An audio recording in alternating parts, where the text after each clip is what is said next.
ایک انٹرویو میں سر آپ کا کہنا تھا کہ سر ہمارے جو اصل سیاسی حریف ہے وہ مولانا فضل الرحمان ہے، نہ کہ پی ٹی آئی۔ میں ابھی بھی یہ کہتا ہوں کہ ہمارا مد مقابل پختونخوا میں اگر کوئی قوت ہے تو وہ جے یو آئی ہے۔ پی ٹی آئی نہ کوئی قوت تھا، نہ ہے اور نہ ہوگی۔ پی ٹی آئی کے خلاف جس طرح سے سر جے یو آئی کے ساتھ اتحاد ہوا، سر کیا مستقبل میں پی ٹی آئی کے ساتھ بھی اس طرح کا اتحاد ممکن ہے کبھی بھی؟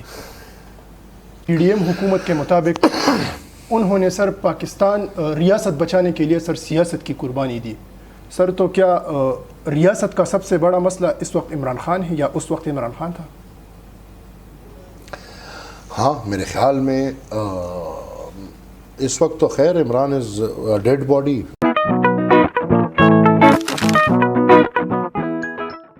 سر بہت شکریہ ہمیں اپنا قیمتی وقت دینے کا۔ سر پی ڈی ایم حکومت جو کہ ماضی کا حصہ بن چکے ہیں، سر کیا سمجھتے ہیں آپ پی ڈی ایم حکومت کا ملک و قوم، عوام اور جمہوریت کے لیے کیا خدمات ہے؟ بہت شکریہ جی آپ کا مجھے موقع دینے کے لیے۔ سب سے پہلے میرے خیال میں جو بنیادی ہدف تھا اتحادی حکومت کا، میں تو پی ڈی ایم حکومت کا نام نہیں دوں گا کیونکہ اس کے میں پی ڈی ایم کے ساتھ اور بھی اتحادی پارٹیاں تھیں، ہم بھی تھے اس میں، پاکستان پیپلز پارٹی بھی تھی، ایم کیو ایم، اس طرح آپ دیکھیں تو پاکستان مسلم لیگ، کاف۔ بنیادی طور پہ سب کا ہدف جو تھا وہ عمران کو یا اس رجیم کو پیک کرنا تھا۔ اس ہدف میں سب کامیاب ہوئے ہیں۔ آج الحمدللہ ایک نئی سوچ کا اس ہدف کی وجہ سے آج ایک نئی سوچ کا آرمی چیف بیٹھا ہوا ہے، اور کم سے کم لوگوں کے پاس اتنا ہے کہ آنے والے وقت میں کیا ہوگا کسی کو پتہ نہیں ہے، ورنہ اس وقت تو بیک سکریچنگ ہو رہی تھی۔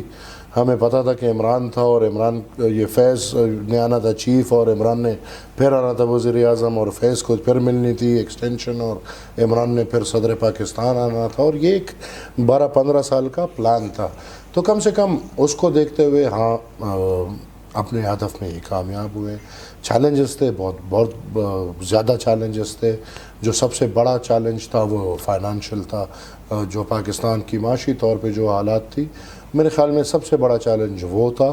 اور اس چیلنج کو دیکھتے ہوئے بھی میں یہ مانتا ہوں کہ وہ وزراء کے بدلنے سے تسلسل نہیں جاری رہا، لیکن جو معاہدہ، کوئی نئے معاہدے بھی نہیں ہوئے، جو معاہدہ پہلے سے ہوا تھا تو اس حکومت نے آ کے اس معاہدے پہ آخر تک کوشش کی کہ اس پہ عمل ہو، اور جو پاکستان کو پیسہ ملنا ہے وہ پیسہ ملے۔ ابھی میں یہ دیکھ رہا ہوں کہ ان کی 16 مہینے کی جو مدت میں کامیابیاں ہیں تو وہ آنے والے وقتوں میں انشاءاللہ پتہ چلے گا۔ ابھی پاکستان کو پیسہ آنے والا ہے انشاءاللہ۔ مجبوری یہ ہے یا بدقسمتی یہ ہے کہ 16 مہینے میں یہ پورا ٹریک ہم نہیں بدل سکتے تھے، لیکن پاکستان کو کوئی فلوئڈٹی چاہیے تھی، اور الحمدللہ وہ فلوئڈٹی آ جائے گی، اور یہ حالات کنٹرول میں انشاءاللہ آ جائیں گے۔ مہنگائی پہ آبویسلی جو حالات چل رہے ہیں، جو دنیا میں حالات چل رہے ہیں، اور پھر پاکستان کے جو حالات چل رہے تھے، تو مہنگائی پہ اثر نہ ڈال سکے، لیکن اینڈ آف دا ڈے انشاءاللہ یہ سب کچھ کور ہو جائے گا۔ باقی بہت چیلنجز تھے، 16 مہینے میں سب چیلنجز کو کور کرنا بہت مشکل تھا۔ پی ڈی ایم حکومت کے مطابق انہوں نے سر پاکستان ریاست بچانے کے لیے سر سیاست کی قربانی دی۔ سر تو کیا ریاست کا سب سے بڑا مسئلہ اس وقت عمران خان ہے یا اس وقت عمران خان تھا؟ ہاں، میرے خیال میں اس وقت تو خیر عمران از ڈیڈ باڈی۔ مردوں کے بارے میں جو مردے ہوتے ہیں ان کے بارے میں میرے خیال میں زیادہ بحث نہیں کرنی چاہیے۔ اس وقت ان کے لیے بہت بڑا مسئلہ بن گیا تھا عمران، اور یہ عمران تو پاکستان کے لیے فرام ڈے ون اس نے تو پاکستان کو داؤ پہ لگا دیا تھا، اور ہم تو تب چیخ رہے تھے سب، لیکن پھر اداروں کو بھی جب سمجھ آ گئی اور جب اکٹھے ہوئے۔ لیکن ہاں، سیاست دیکھیں، سیاست کو ہمیشہ ہماری داؤ پہ لگی ہوتی ہے۔ اب ہم پی ڈی ایم کے اتحادی تھے، ہم نے اس قدم کا حصہ لیا تھا کہ ہم نے عمران کے خلاف شہباز شریف صاحب کو ووٹ دیا تھا، باقی ہم حکومت میں نہیں آئے، لیکن سیاست پھر بھی ہر وقت پاکستان میں ایٹ سٹیک ہوتی ہے۔ اب پی ڈی ایم کی پارٹیوں کی جو باتیں ہیں تو میرے خیال میں ان کی ملک کے لیے تو سیاست نہیں، لیکن اپنے کچھ اعمال ایسے تھے جو سامنے آئے ہیں جن کی وجہ سے ان کی سیاست تھوڑی داؤ پہ لگی ہے. پی ڈی ایم حکومت کا اقتدار میں آنے کے بعد سر اتحادیوں کو سر وزارتیں ملی, پی ڈی ایم میں حکومت کو سر حکومت کے کیسز ختم ہوئے. سر ملک و قوم کا کیا, عوام کا کیا فائدہ ہوا اس میں؟ Good question. لیکن اتنا یاد رکھیں کہ ہمارے نہ کوئی کیس ختم ہوئے کیونکہ تھے نہیں, اور نہ ہم نے کوئی وزارت لی ہے. اور آپ کی بات بالکل ٹھیک ہے, ملک اور قوم کے لیے اتنا نہیں ہوا ہوگا جتنے ان کے لیڈران, پی ڈی ایم کے لیڈران کے لیے ہوا ہے. جس طرح کی جمہوریت کو لے کر ہم آگے چل رہے سر, آپ سمجھتے ہیں کہ یہ پاکستان اسی قسم کی جمہوریت کو ڈیزرو کرتا ہے یا اسی قسم کی جمہوریت کے لیے بنا تھا؟ یہ تو دیکھیں تاریخ کو دیکھنا چاہیے, لیکن ہاں اگر آپ میرے سے پوچھیں تو پاکستان اسی کے لیے بنا تھا. یہ پھر بہت تفصیلی بات ہے. اگر آپ حقیقت سننا چاہتے ہیں تو ہاں پاکستان بنا ہی اس لیے تھا جو ابھی ہو رہا ہے, اور ڈے ون سے پاکستان میں وہی ہو رہا ہے جو آج ہو رہا ہے. Thank you. آپ کے سوال میں بہت بڑا فلسفہ ہے اور اس میں میرا پورا نظریہ چھپا ہوا ہے. اور ہاں یہاں پہ حقیقی سیاستدان ہیں ہم جیسے, جو کوشش کر رہے ہیں کہ سمندر کے اپوزٹ یا دریا کے اپوزٹ ڈائریکشن پہ تیرتے ہوئے جمہوریت کے لیے کام کریں. اے این پی سر پختونوں کی ایک بہت بڑی جماعت ہے سر. آپ کے اجداد نے جمہوریت کے لیے بہت قربانیاں دی ہے سر. کیا آپ سیاستدانوں کی نااہلی پہ یقین رکھتے ہیں؟ سیاستدان لیڈرشپ کی نااہلی پہ بالکل نہیں رکھتا, گدھوں کی نااہلی پہ رکھتا ہوں. عمران خان کی نااہلی کے لیے آپ نے جو درخواست دائر کی تھی پشاور ہائی کورٹ میں, کیا بنا سر اس کا؟ نہیں, عدالتوں میں بھی وہ کیڑا گھسا ہوا ہے, وہ یوتھیازم کا کیڑا عدالتوں میں بھی گھسا ہوا ہے. تو فی الحال تو عدالتوں میں انصاف بہت کم مل رہا ہے, تو اس کا بھی کچھ نہیں بنا. لمبی لمبی تاریخیں مل رہی ہیں اور کچھ نہیں بن رہا. 9 مئی کے بعد سر پی ٹی آئی اور پی ٹی آئی کے کارکنوں کے ساتھ جو ہو رہا ہے سر, آپ نہیں سمجھتے کہ نوجوانوں کا سر اس سے جمہوریت پر سے یقین اور بھی کمزور ہو جائے گا؟ جمہوریت میں کہاں یہ لکھا ہے کہ آپ کسی کے گھروں میں اندر گھس کے توڑ پھوڑ کریں؟ جمہوریت میں کہاں یہ لکھا ہے کہ آپ گھروں میں گھس کے آگ لگائیں؟ جمہوریت میں یہ کہاں کس صفحے پہ لکھا ہے؟ سر پی ٹی آئی کی سر مین جو لیڈرشپ ہے سر, وہ بھی 9 مئی کے واقعات کو سر کنڈیم کرتی ہے, لیکن سر وہ سزا کے طریقہ کار سے اختلاف کرتی ہے سر. اب سزا تو پھر مجرم کی مرضی سے نہیں ہوتی نا, سزا تو پھر ریاست کی مرضی سے ہوتی. ایک انٹرویو میں سر آپ کا کہنا تھا کہ سر ہمارے جو اصل سیاسی حریف ہے وہ مولانا فضل الرحمان ہے, نہ کہ پی ٹی آئی. میں ابھی بھی یہ کہتا ہوں کہ ہمارا مد مقابل پختونخوا میں اگر کوئی قوت ہے تو وہ جے یو آئی ہے. پی ٹی آئی نہ کوئی قوت تھا, نہ ہے اور نہ ہوگی. پی ٹی آئی کے خلاف جس طرح سے سر جے یو آئی کے ساتھ اتحاد ہوا سر, کیا مستقبل میں پی ٹی آئی کے ساتھ بھی اس طرح کا اتحاد ممکن ہے کبھی بھی؟ اگر میں پی ٹی آئی کے ساتھ اتحاد کرنا چاہتا تو مجھے بہت آفرز اور بڑے موقع ملے, لیکن میں نے ٹھکرائے ہیں. اے این پی ہمیشہ سے سر پختونوں کے حقوق کی بات کرتی ہے سر. سر اگر دیکھا جائے تو سر عمران خان کی کابینہ میں سر بہت زیادہ پختون تھے سر, بڑے عہدوں پر.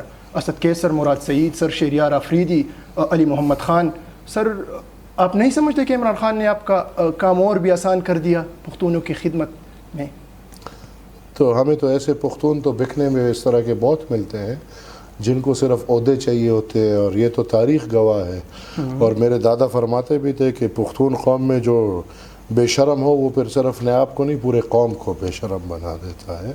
تو صرف عہدوں دینے سے وہ, اور ان کو بھی, ہمیں بھی پتہ ہے اور آپ کو بھی پتہ ہے کہ ان کو عہدے کس بنیاد پہ ملے, انہوں نے کون کون سے امتحان پاس کیے ہیں, جن امتحان پاس کرنے کے بعد ان کو وزیر بنائے گئے ہیں, وہ آپ کو بھی پتہ ہے اور وہ مجھے بھی پتہ ہے. ایسے پختونوں پہ میں فخر نہیں کر سکتا, مجھے شرم آتی ہے. اور عمران خان نے پختونوں میں بھی وہ ننگے پختون ڈھونڈے جنہوں نے ہماری عزت کہ میں کیا کہہ سکتا ہوں، اس کی دجیاں اڑا دی.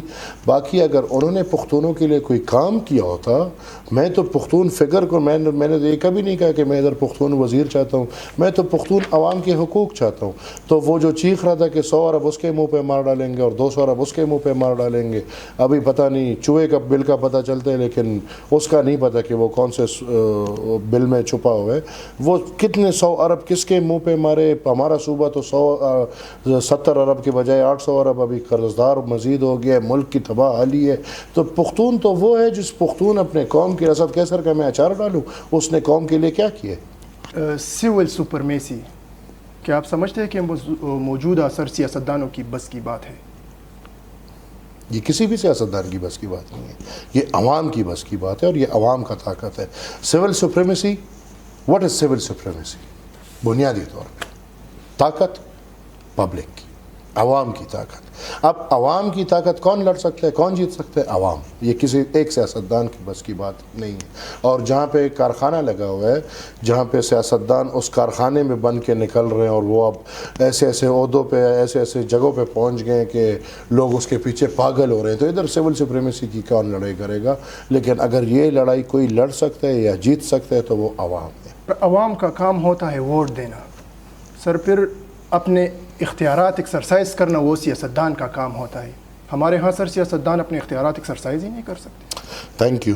عوام کا کام ہے ووٹ دینا، لیکن پاکستان جیسے ملک میں اسی عوام کا کام ہے اسی ووٹ کی حفاظت کرنا، کیونکہ یہاں پہ ڈاکے لگ جاتے ہیں، یہاں پہ چوریاں ہو جاتی ہیں، یہاں پہ عوامی نمائندے گھر بیٹھ جاتے ہیں اور مخصوص طبقے کے نوکر جا کے اسمبلیوں میں بیٹھ جاتے ہیں جو پھر ان چیزوں کے لیے کوئی کام نہیں کرتے. سوشل میڈیا پہ کبھی کبھار آپ کے منظور پشتین کے مخالف بیان آ جاتے ہیں سر. میں نے کئی مختلف جگہ پر ایسے تجزیے دیکھے کہ منظور پشتین کے ساتھ سر آپ کے اختلاف صرف اسی وجہ سے ہے کہ سر ANP کے جو کارکن ہیں وہ PTM میں شامل ہو رہے ہیں سر. میں PTM کا نمائندہ نہیں ہوں، میں عوامی نیشنل پارٹی کا ورکر بھی ہوں، نمائندہ بھی ہوں، صوبائی صدر بھی ہوں. تو میں کھلا ہوں کہ میں کسی پہ جو تنقید کرنا چاہوں کر سکتا ہوں. یہاں پہ ایک نہیں، میرے 100 مخالفین ہیں اور میں سب پہ تنقید. سر یہ کہا جاتا ہے کہ PTM کے زیادہ تر سپورٹرز وہ ANP کے کارکن ہیں. نہیں، آئی ڈونٹ تھنک سو. میں اس سے مخالفت رکھ سکتا ہوں اور جو تھے وہ نکل چکے. ٹھیک ہے سر. ANP کا اپنا نظریہ ہے، اپنی تنظیم ہے، اپنا نظم و ضبط ہے، اپنا آئین ہے، اپنا دستور ہے، اپنا ڈسپلن ہے. انشاءاللہ عوامی نیشنل پارٹی کا مرکز سے لے کے صوبے تک اور صوبے سے لے کے ضلع تک اور ضلع سے لے کے بنیاد تک ہر بندہ فعال اپنے پارٹی کے ساتھ. ٹھیک ہے. بقول عمران خان قومیں سر جنگوں سے نہیں کرپشن سے تباہ ہو جاتی ہے. اتفاق کرتے ہیں؟ پتہ چلے گا کرپشن کے تو وہ صاحب اس کو تو میاں بیوی ساتھ سارے دوست سب کرپٹ ہے. ابھی پتہ چلے گا کہ وہ قوم تباہ ہو رہی ہے کہ نہیں.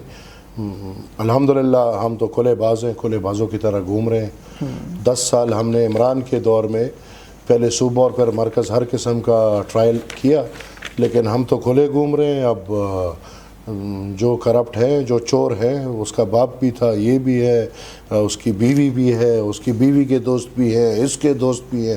آپ دیکھیں گے.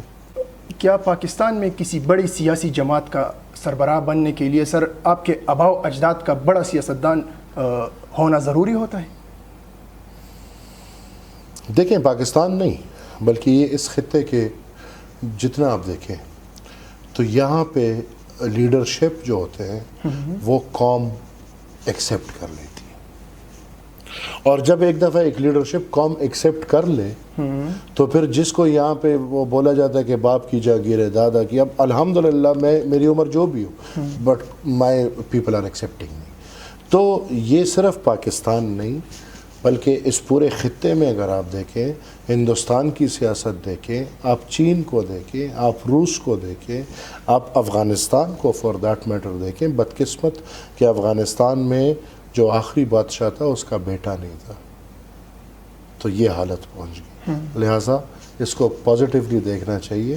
پاکستان میں آپ کو میرے خیال میں ایک کامیاب، آپ اگر آپ کہنا چاہ رہے ہیں کہ ایک کامیاب سیاسی پارٹی کا لیڈر بننے کے لیے آپ کو 3 چیزوں میں سے، یہ اب ایک جو حقیقی تلخ حقیقت ہے، آپ کو 3 چیزوں میں سے ایک یا کم سے کم 2، اور اگر 3 ہو تو پھر آپ شہباز شریف ہو، آپ کو پھر ان 3 چیزوں میں سے کچھ نہ کچھ چاہیے ہوتا ہے۔ فرسٹ آف آل، یا مطلب کہ آپ کو، یا آپ کا کوئی پولیٹیکل کنیکشن ہو، آپ کے آباء و اجداد سیاسی، وہ ایک علاقے یا ایک قوم کو انہوں نے ایز اے لیڈر ایکسیپٹ کر لیا ہو تو وہ آپ کو بھی کر لیں گے۔ نمبر 2، جس کے ہم مخالف ہیں، اور پاکستان میں ولی خان بابا جس سیاست کے نشاندہی کرتے تھے، اور آج وہ بدقسمتی سے ہو رہے کہ آپ کے پاس اربوں روپے ہو تو آپ ایک اچھی پارٹی کے لیڈر بن سکتے ہو۔ اور نمبر 3 کہ آپ ماں باپ لوگوں کے قریبی ہو، اور وہ عمران کی طرح آپ کو پاکستان تحریک انصاف 0 سیٹ سے اس جگہ تک پہنچانا چاہیں تو پھر بھی آپ بن سکتے ہیں۔ تو یہ تینوں راستے ہیں۔